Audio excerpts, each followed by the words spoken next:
नमस्कार दोस्तों। स्वागत है आप सभी का प्राइस एक्शन सीरीज बेसिक से एडवांस एपिसोड 5 में। और आज के वीडियो में हम लोग डिस्कस करेंगे ट्रेंड लाइन के बारे में। ट्रेंड लाइन को हम बेसिक से एडवांस तक सिखाने वाले हैं। प्राइस एक्शन सीरीज में सपोर्ट और रेजिस्टेंस के बाद ट्रेंड लाइन दूसरा सबसे इंपॉर्टेंट कॉन्सेप्ट हो जाता है। शेयर बाजार में एक बहुत फेमस कहावत है, ट्रेंड इज योर फ्रेंड। अगर आप ट्रेंड के साथ हैं तो बहुत पैसा कमाएंगे, लेकिन अगर आप ट्रेंड के अगेंस्ट हैं तो आप बहुत पैसा लूज करेंगे। और हम यहां पैसा बनाने के लिए आए हैं, जिस कारण हमारे लिए ट्रेंड लाइन को समझना और अच्छे से समझना बहुत ज्यादा इंपॉर्टेंट हो जाता है। वीडियो में हम कवर करने वाले हैं, पहला, ट्रेंड लाइन क्या है। दूसरा, ट्रेंड लाइन को चार्ट्स पर कैसे ड्रॉ करते हैं। तीसरा, चार्ट्स पर ड्रॉ करके कैसे ट्रेड में एंटर और एग्जिट करते हैं। इन तीनों कॉन्सेप्ट्स को हम अच्छे से समझेंगे, बिल्कुल बेसिक से। इसलिए अगर आपको ट्रेंड लाइन के बारे में कुछ भी पता नहीं है तो इस पूरे वीडियो को अंत तक देखें। आपको ट्रेंड लाइन के बारे में वह सब कुछ पता होगा जो हर एक ट्रेडर को पता होना चाहिए। वीडियो को शुरू करने से पहले आपसे सिर्फ एक रिक्वेस्ट है कि चैनल को सब्सक्राइब कर लें और वीडियो को एक लाइक कर दें, ताकि इस सीरीज की आने वाले अगले वीडियो आपसे मिस ना हो पाएं। सबसे पहले हम जानते हैं कि ट्रेंड लाइन क्या है। ट्रेंड लाइन सिंपली एक लाइन होती है जिसे चार्ट्स पर 3 या 3 से अधिक स्विंग पॉइंट्स को मिलाकर खींचते हैं। थोड़ा बहुत अगर आपको मार्केट का आइडिया होगा तो आपको पता होगा कि मार्केट के 3 फेज होते हैं, पहला अप ट्रेंड, दूसरा डाउन ट्रेंड और तीसरा साइडवेज। ट्रेंडिंग मार्केट में अप ट्रेंड और डाउन ट्रेंड दोनों को ट्रेड करने के लिए हमें ट्रेंड लाइन की जरूरत होती है। प्राइस अगर हायर हाई और हायर लो स्विंग बनाते हुए ऊपर की तरफ जाती है तो उसे हम अप ट्रेंड कहते हैं, और इसका जस्ट ऑपोजिट अगर प्राइस लोअर लो और लोअर हाई बनाते हुए नीचे की तरफ आती है तो हम इसे डाउन ट्रेंड कहते हैं। ट्रेंड लाइन को ड्रॉ करने के लिए पहले हम अप ट्रेंड के उदाहरण में देखते हैं कि कैसे ट्रेंड लाइन को अप ट्रेंड में ड्रॉ करते हैं। फॉर एग्जाम्पल, अगर आपका चार्ट अप ट्रेंड में है तो सबसे पहले हमें यहां पर स्विंग को आइडेंटिफाई करना होगा और उसके बाद हम लाइन ड्रॉ करेंगे इन सभी स्विंग को मिलाते हुए। अगर चार्ट्स में 3 स्विंग पॉइंट्स एक सीधी लाइन में टच करती हैं तो उसे हम एक स्ट्रांग ट्रेंड लाइन कहेंगे। अब यहां ध्यान देने वाली बात यह है कि ट्रेंड लाइन में भले ही लाइन शब्द का इस्तेमाल है, लेकिन ट्रेंड लाइन में कोई सिंगल लाइन नहीं होती, बल्कि यह एक एरिया या फिर जोन की तरह काम करती है। इसे हम एक उदाहरण की मदद से समझते हैं। यह चार्ट टाटा केमिकल का 1 डे टाइम फ्रेम में है। प्राइस यहां पर अब ट्रेंड में है, इसलिए हम चार्ट्स पर ट्रेंड लाइन चार्ट के नीचे ड्रॉ करेंगे। ट्रेंड लाइन को ड्रॉ करने के लिए सबसे पहले हमें स्विंग लो को आइडेंटिफाई करना पड़ेगा। इन 3 स्विंग्स को मिलाकर हम ट्रेंड लाइन खींचेंगे।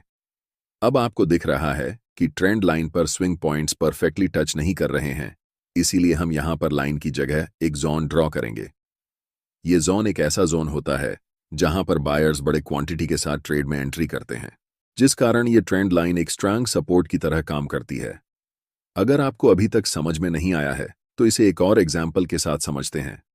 यहां प्राइस हायर लो बनाते हुए अप ट्रेंड में जा रही है, इसलिए हमें पहले 3 स्विंग्स को टच करते हुए एक ट्रेंड लाइन ड्रॉ करनी होगी। ट्रेंड लाइन को ड्रॉ करने के बाद हमें पता चलता है कि सभी स्विंग पॉइंट्स परफेक्टली कैंडल पर टच नहीं हो रहे हैं। कभी कैंडल की बॉडी टच हो रही है तो कभी कैंडल की वीक टच हो रही है। इसलिए यहां हम सिर्फ एक सिंगल लाइन नहीं बल्कि एक जोन ड्रॉ करेंगे, ताकि ये सभी स्विंग लो जोन से परफेक्टली टच हो जाएं। 3 टच के बाद आप देख सकते हैं कि प्राइस जब भी नेक्स्ट टाइम इस ट्रेंड लाइन जोन पर आई है तो यहां से बाउंस बैक होकर ऊपर गई है। तो ये होता है चार्ट्स पर ट्रेंड लाइन का इंपॉर्टेंस। और क्योंकि ये अब ट्रेंड में है, जब ट्रेंड लाइन को चार्ट्स के नीचे ड्रॉ करते हैं तो ये एक सपोर्ट की तरह काम करती है। इसलिए बायर्स अधिक से अधिक क्वांटिटी के साथ यहां ट्रेड में एंट्री लेते हैं और प्राइस वापस ऊपर चली जाती है। चलिए अब इसी कॉन्सेप्ट को डाउन ट्रेंड में ट्रेंड लाइन को ड्रॉ करने के लिए समझते हैं। डाउन ट्रेंड में हम ट्रेंड लाइन को चार्ट्स के ऊपर ड्रॉ करते हैं। चार्ट के ऊपर बनने वाले लोअर हाई स्विंग्स को आइडेंटिफाई करके पहले 3 स्विंग्स को एक लाइन में मिलाकर ट्रेंड लाइन को खींचते हैं। यह लाइन चार्ट्स पर एक रेजिस्टेंस की तरह काम करती है, जिस कारण जब प्राइस इस एरिया में आती है तो मार्केट में सेलर्स एक्टिव हो जाते हैं, और सेलर्स जब ज्यादा क्वांटिटी में ट्रेड में एंटर करते हैं तो प्राइस वहां से वापस नीचे की तरफ आने लगती है। इस लाइन को भी हम एक जोन की तरह ड्रॉ करते हैं, क्योंकि जैसा कि आपको पता है प्राइस कभी भी परफेक्टली एक लाइन को टच नहीं करती। सेलर्स भी कोई एक परफेक्ट प्राइस पॉइंट पर एंट्री नहीं करते हैं, बल्कि जब प्राइस उनके जोन या एरिया में आती है तब एंट्री लेते हैं। इसे हम लाइव चार्ट एग्जाम्पल की मदद से समझते हैं। स्क्रीन पर दिख रहा चार्ट कोल इंडिया का 1 मिनट टाइम फ्रेम में 16 अक्टूबर का है। प्राइस लोअर हाई बनाते हुए नीचे की तरफ आ रही है, इसलिए हम पहले 3 स्विंग्स को आइडेंटिफाई करके एक लाइन को ड्रॉ करने की कोशिश करेंगे। यहां ये लाइन कुछ इस तरह से बन रही है, लेकिन आपको पता है कि इस लाइन पर पहले वाले स्विंग्स परफेक्टली फिट नहीं हो रहे हैं, जिस कारण हम यहां एक जोन को ड्रॉ करेंगे। अब हमने जोन को ड्रॉ कर लिया है। नेक्स्ट टाइम जब भी प्राइस इस जोन में आती है, तब हमें प्राइस नीचे की तरफ जाती हुई दिखती है, क्योंकि ये जोन एक रेजिस्टेंस की तरह काम कर रहा है। जब भी प्राइस इस जोन के पास या इस जोन में आती है, बायर्स अपनी ट्रेड को एग्जिट करने की कोशिश करते हैं और सेलर्स मार्केट में एंट्री करते हैं, जिससे प्राइस तेजी से नीचे की तरफ निकल जाती है। अब यह तो हुआ कि जब प्राइस ट्रेंड लाइन को रिस्पेक्ट करती है, तब प्राइस कैसे रिएक्ट करती है। लेकिन जब प्राइस ट्रेंड लाइन को ब्रेक कर देती है, तब प्राइस कैसे रिएक्ट करती है, इसे भी समझते हैं। फॉर एग्जाम्पल, अगर हम कोल इंडिया के 1 मिनट टाइम फ्रेम चार्ट को देखें, तो पिछले दिन एक ट्रेंड लाइन का ब्रेकडाउन हुआ था। इसके बाद जो चार्ट पर हुआ वह किसी मिरेकल से कम नहीं था। जब हम ट्रेंड लाइन ड्रा करते हैं, तो स्विंग्स को आइडेंटिफाई करके एक लाइन में जोड़ने की कोशिश करते हैं। इस मामले में हमने पहली, दूसरी और तीसरी स्विंग को जोड़कर एक ट्रेंड लाइन ड्रॉ की। फिर हमने इस लाइन को एक्सटेंड किया और देखा कि चौथे पॉइंट पर जब प्राइस इस लेवल पर आई, तो हमें एक महत्वपूर्ण प्राइस रिजेक्शन देखने को मिला। हालांकि अगर आप गौर करें, तो प्राइस हायर हाई नहीं बना पा रही थी। इसका मतलब यह था कि यहां सेलिंग प्रेशर बहुत ज्यादा था। प्राइस ने इस ट्रेंड लाइन को 5 बार परफेक्टली रिस्पेक्ट किया, लेकिन छठे बार इसने ट्रेंड लाइन को ब्रेक कर दिया और इसके बाद प्राइस बहुत तेजी से नीचे की ओर गिर गई। यह होता है ब्रेकआउट ट्रेडिंग। ब्रेकआउट ट्रेडिंग में आपको बड़े टारगेट्स मिलते हैं और रिस्क छोटा रहता है। उसी चार्ट में अगर हम आगे देखें, तो 12:30 के आसपास प्राइस एक बार फिर ऊपर जाती दिखी, लेकिन अब यह ट्रेंड कमजोर हो चुका था। इस समय हम फिर से पहले 3 स्विंग्स को जोड़कर एक नई ट्रेंड लाइन ड्रा करते हैं। चौथी बार जब प्राइस ने इस ट्रेंड लाइन को ब्रेक किया, तो हमें एक बड़ी डाउनसाइड मूव देखने को मिली। अब इसी अवधारणा को अपर ट्रेंड में समझते हैं। जब प्राइस लगातार लोअर हाई और लोअर लो बना रही होती है, तो हम पहले 3 स्विंग्स को आइडेंटिफाई करते हैं और उन्हें जोड़कर एक ट्रेंड लाइन ड्रॉ करते हैं। पहले 4 टच में प्राइस ने ट्रेंड लाइन को रिस्पेक्ट किया, लेकिन 5वें टच में इसने ट्रेंड लाइन को ब्रेक कर दिया और फिर एक ऊपर की ओर रैली शुरू हो गई। यदि आप सही तरीके से ट्रेंड लाइन को चार्ट पर ड्रा करते हैं और ब्रेकआउट ट्रेडिंग को ट्रेड करते हैं, तो कम रिस्क में अच्छे रिवॉर्ड पाने के चांसेस काफी ज्यादा होते हैं। अब आपको पता चल गया होगा कि ट्रेंडिंग मार्केट में कैसे ट्रेंड लाइन को ड्रॉ करते हैं और जब प्राइस इन ट्रेंड लाइंस को ब्रेक करती है, तब क्या होता है। इतना सीखने के बाद अब आपको थोड़ा कॉन्फिडेंस आ गया होगा। लेकिन हमें तुरंत ट्रेड में एंट्री नहीं करनी है, क्योंकि ट्रेड लेने से पहले सिर्फ ट्रेंड लाइन, सपोर्ट और रेजिस्टेंस को देखना काफी नहीं है। हमें कंफर्मेशन के लिए अलग अलग इंडिकेटर और कैंडलस्टिक पैटर्न का भी ध्यान रखना होगा।